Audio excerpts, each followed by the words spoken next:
Hello everyone, I'm the Saxy Gamer, and today we're here for an episode of Civilization VII Beginner Basics, where I am going to be giving you tips to help you understand the fundamentals of Civilization VII to make it a little more fun and a little bit less confusing, because a lot of things in Civ 7 are not explained very well, so this series intends to give you all of the basics you need to get playing the game. Today we're going to start out with perhaps one of the most fundamental things in a Civilization game, and that is the leaders and the civs. Leaders and civs in Civilization 7 are a bit more complicated than in previous Civ games, because in games like Civ 5 and Civ 6, you pick a leader and civ, they're coupled together, you're with them for the entire game. It's a very simple choice, to be honest.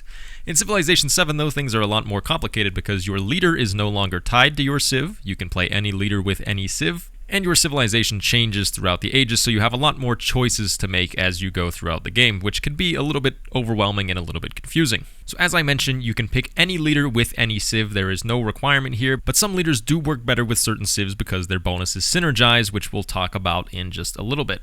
So let's go ahead and start off with leaders, because leaders in Civ 7 are far less complicated than civs are. So whenever you go to set up a game of Civ 7, you will see a screen like this, the leader screen, where you get to choose your leader. Once you choose your leader, you're going to stay with that leader for the entire game. You never change the leader throughout the course of a single game. Every leader has their own unique bonuses, so if we take a look at Confucius here, we'll see that he gets plus 25% growth rate in cities and plus 2 science from specialists. These bonuses are unique to every single leader, so if we look at Ben Franklin instead, you can see that he has his own set of unique bonuses.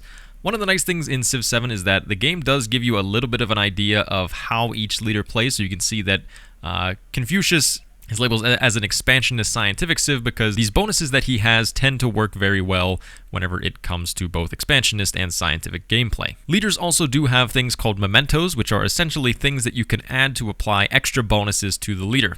So you can see here that there are just a lot of them, really quite a lot of them in the game.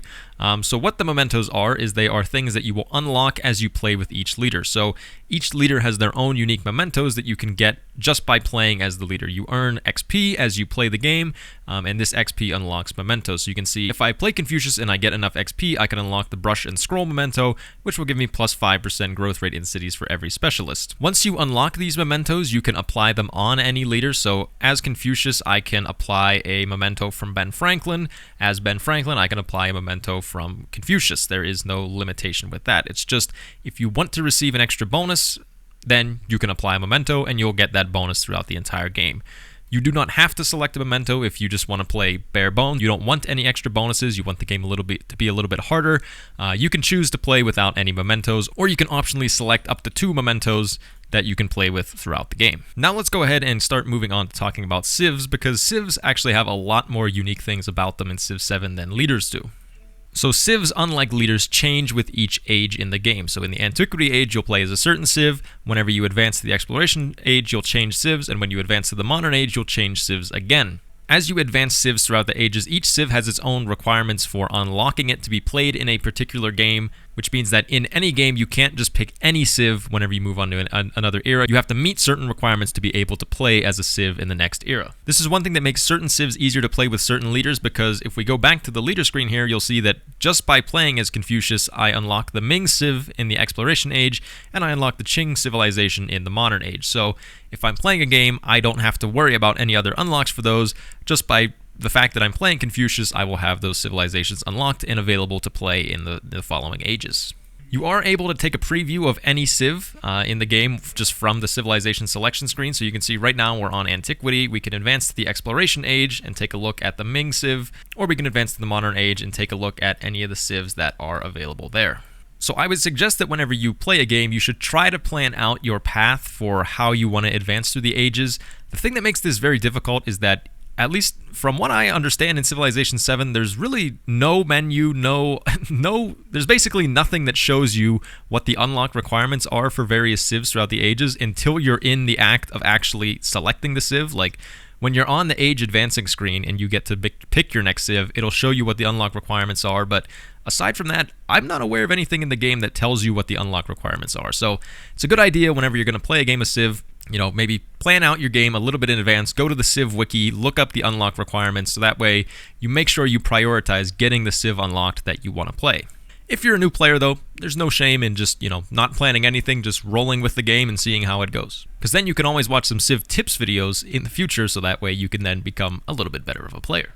So let's take a look at the bonuses that we get for each Civ. So right now I am on the Han Civ, and you'll see that with every civilization you essentially have a multitude of bonuses. So you have a unique bonus, which provides just some sort of general bonus. So in the case of the Han, we get in our capital and new towns, we get an additional population with their first growth event. If we take a look at Carthage, we also have just, this unique ability. Egypt, same deal. There's typically 1 to 2 bonuses. A lot of the Antiquity Age Civs only have 1 bonus, but if we move on to the Exploration Age, we can see that for something like the Shawnee, they have 2 different bonuses that they receive. Every Civ also does have a particular wonder that is associated with its culture that you will receive a production bonus towards constructing. So for Egypt, obviously when you think of Egypt, you probably think of the pyramids. The Egyptians get a 30% production bonus towards constructing the pyramids, and this is the case for every single Civ in the game. Each Civ has an associated wonder that you receive a bonus towards constructing. Every Civ does have at least 1 unique unit and at least 1 unique infrastructure as well. So for the units, these will typically be shown here. So some Civs have multiple unique units, typically in the form of a military unit and a great person, or maybe a military unit and a general, or something like that. But you can see those right here. It will show you what the unique unit that your Civ is and what their bonus is. And as I mentioned, if you have multiple, it will show both of those right here. For the unique infrastructure, this is either a building that can be built as an urban district or a tile improvement that can be placed down sort of like a rural district. It's kind of an in-between between an urban and a rural district, but that will also be shown here. So each Civ has at least 1 of these. Some Civs do have multiple, so I'll show Egypt right here has 2 unique buildings that when combined together form a unique quarter. So if you watch my Civ 7 tips videos on districts and quarters, you'll know that 2 buildings put together form a quarter. So some Civs have a unique quarter, but not every Civ. There isn't really a particular advantage to having more of these things. It kind of just depends on how you want to play in a game. So if we look at the Han, for instance, we have 2 unique units and 1 unique tile improvement. Egypt, meanwhile, has 2 unique improvements, a unique quarter, and 2 unique buildings. It sounds like it's more, so therefore that Civ must be better, but it's not always the case. It's kind of just how the Civ is intended to be played. At the bottom, it also will show you what future Civs you can unlock by playing as a certain Civ, so you can kind of use this to plan out how you want to move through the game. But as I mentioned, there's nothing, like if we go into the Exploration Age and we select the Ming, there's nothing that shows what the requirements are for playing as the Ming in the Exploration Age. It just shows what they unlock in the Modern Age, which is a little bit strange. Every Civ also is actually a lot more unique than this screen right here makes them out to be, and we'll have to go in-game for me to show you why. So the other very unique thing about each civilization in Civ 7 that really you can't see from the civilization selection screen is that each Civ also has their own set of unique civics. So this can be found by going into the civics menu, viewing the tree, and then going to your unique civilization civics. So I'll say this only shows up after you've already researched chiefdom, but once you research chiefdom, then you unlock your civilization unique civic tree that you can see here.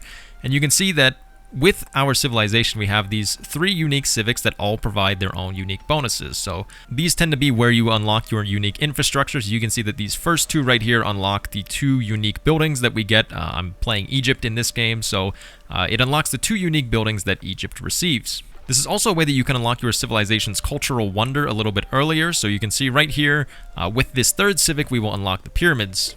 Normally, you would have to unlock the pyramids by researching masonry, so this can be a little bit earlier or perhaps even later depending on the order in which you research certain texts and civics. So you can see that each of these civics also do have various bonuses that apply globally to your empire. So for this one right here, we see that minor rivers will no longer end our unit movement.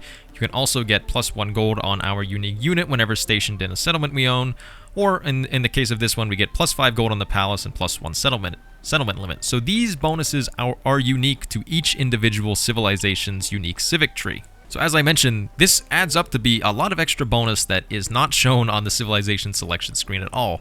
But it doesn't even stop there, actually. The other unique thing about each civilization in Civ 7 are the unique policies, which are called traditions. So these are shown with the little feather right here, so you can see that for each one of these civics, we unlock a tradition. I'm going to skip forward into the game a little bit to the point where I've had them unlocked, so that way I can show you them in a bit more detail. So these unique traditions can be applied in the social policies menu, so we can access this from this button right over here. and then going to the policies slot. So social policies, I'll make a video about perhaps in the future, but they're just things that give you bonuses, and the ones that are marked with the little icon of your civilization are the traditions. So you can see in the case of right now, I have all 3 of these slotted in. So the traditions typically give you bonuses that play very well with the rest of your civilization's kit. So I'm playing Egypt, I want to be settling along navigable rivers. These 2 traditions give me bonuses towards navigable rivers. So you can see I'm receiving +1 food and +1 culture on navigable river tiles, which makes them pretty good. The unique thing with traditions, aside from their bonuses, which are totally unique, is that they do not expire when you move to the next age. So when you advance ages, you change civs, you lose all of your current civilization's bonuses. So we don't keep any of Egypt's unique units or abilities in the next age, but the thing you do keep is the traditions. So these traditions will stay with me throughout the entire game. If I go into the modern age, I can still be slotting these traditions no matter what civilization I'm playing. So the traditions are kind of like how your legacy stays with you as you move throughout the game. As I mentioned, between the unique civics that give bonuses and the traditions, there are a lot more things that are unique about each civilization that you can't get from just looking at the civilization selection screen. So I encourage you to go look at things like the Civilization 7 wiki to get a better idea of the bonuses that are available for each civilization. So that was my explanation of leaders and civilizations in Civilization 7. Hopefully this helped you understand the game a little bit better, so that way you can have a little bit clearer of an idea of what you're doing when you play one of your first games of Civilization 7. Thank you everyone for watching. I've been the Saxy Gamer. If you enjoyed the video, feel free to like. If not, feel free to dislike. If you're looking for some more Civilization 7 content, feel free to subscribe. Thank you for watching, and goodbye.